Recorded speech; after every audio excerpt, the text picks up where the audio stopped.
BP बहुत लो हो गया है और आप चाहते हैं इस बीपी को बढ़ाएं, तब आप अपनी घर वाली से बात कीजिए। 10 मिनट बात करेंगे ना, आपका लो बीपी को हाई कर देंगे।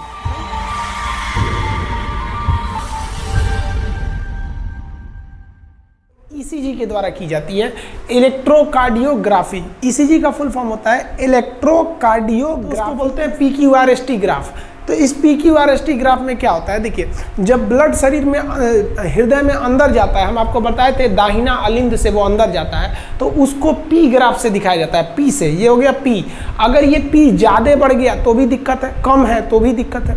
तो ये जब जैसे शरीर ब्लड हार्ट में एंट्री करता है उसको दिखाता है पी, और उसके बाद की जितनी क्रिया है वो नीला में गया, फिर वहाँ से पंप हुआ, ये सारी क्रियाओं को QRS द्वारा दिखाया जाता है। इसलिए इसे QRS कॉम्प्लेक्स भी कहते हैं कि ये जो होता है ना, दिल के पंप करने को दर्शा रहा होता है। अगर ये मान लीजिए कि R का मैग्नीट्यूड बहुत ज़्यादा दिखा दिया, इसका मतलब हार्ट तेज़ी से पंप कर रहा है, नीचे दिखा दिया तो धीरे पंप कर रहा है। ये सेम ऐसे ही ग्राफ यहाँ बनेगा। अगर ग्राफ बहुत जल्दी जल्दी बनने लगा, मतलब दिल बहुत जल्दी जल्दी धड़क रहा है, तो ये ग्राफ होता है। हार्ट के डॉक्टर को हम कार्डियोलॉजिस्ट कहते हैं। तो ये हो गया हार्ट। हम आपको टोटल हार्ट के बारे में बता दिए थे। तो ये ईसीजी हो गया, जिसे हम लोग क्या कहते हैं, इलेक्ट्रोकार्डियोग्राफी। अब थोड़ा सा बीपी समझते हैं, ब्लड प्रेशर। ब्लड प्रेशर क्या होता है, बीपी।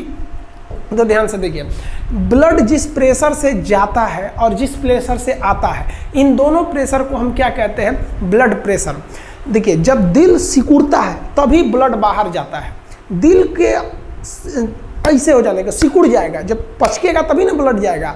तो दिल के पचकने से ब्लड बाहर जाता है, उसको हम लोग कहते हैं सिस्टोलिक। यानी जितने प्रेशर से गया उसको क्या कहते हैं, सिस्टोलिक। और लौट के कितना से आ रहा है, डायस्टोलिक।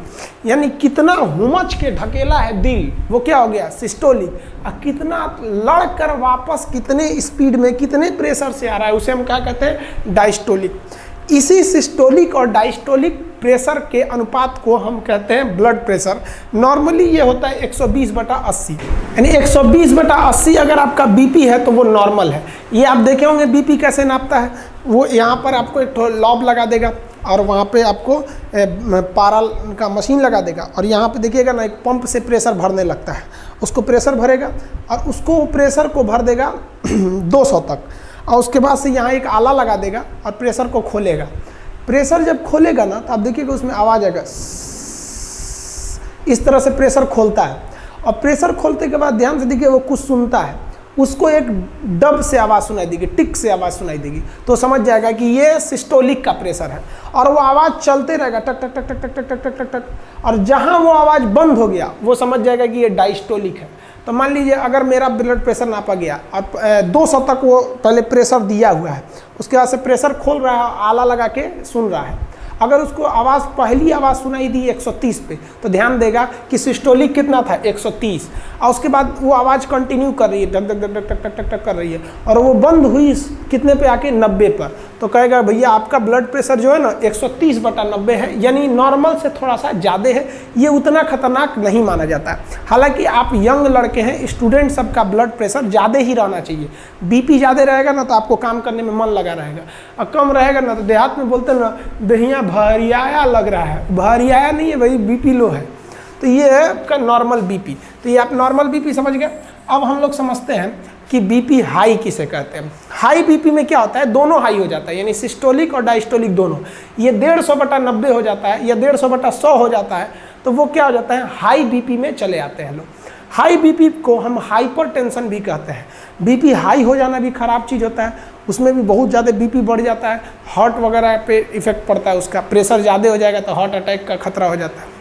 और अगर लो बीपी यानी लो ब्लड प्रेशर देखेंगे तो ये 120/80 से घट के कितना हो जाता है, 100/60 हो जाता है। लो बीपी भी खराब चीज़ है। बीपी अगर लो हो जाएगा तो भी दिक्कत है, आप भद गिरिएगा, कहीं खड़ा रहेंगे ऐसे गिर जाएंगे जहाँ तहाँ। तो ये बीपी को ना बढ़ना सही है ना घटना सही है, बीपी को नॉर्मल रहना चाहिए। इसके लिए दवाइयाँ आती हैं सब। अगर बीपी लो हो जाए तो बढ़ाने के लिए फल फूल नमक वगैरह खाइए, ज़्यादा बढ़ जाएगा।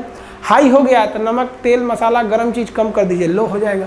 तो ये दवा, और मेडिकल पे दवाइयाँ भी अवेलेबल रहती हैं बीपी को कंट्रोल करने के लिए। हाँ, बीपी को कंट्रोल करने का घरेलू उपाय भी क्या है? घरेलू उपाय समझिए। मान लीजिए कि अगर आपका बीपी बहुत बढ़ गया है और आप चाहते हैं बीपी को घटाएं, तो आप अपनी साली से बात कीजिए। साली से बात करेंगे ना तो बढ़ा हुआ बीपी ऑटोमेटिक लो हो जाएगा। घरेलू उपाय भी आप इसको भी आजमा सकते हैं, नहीं तो आप दवा खाएंगे। तो ये आप बीपी और ईसीजी समझ के आगे आप लोग को उम्मीद करते हैं।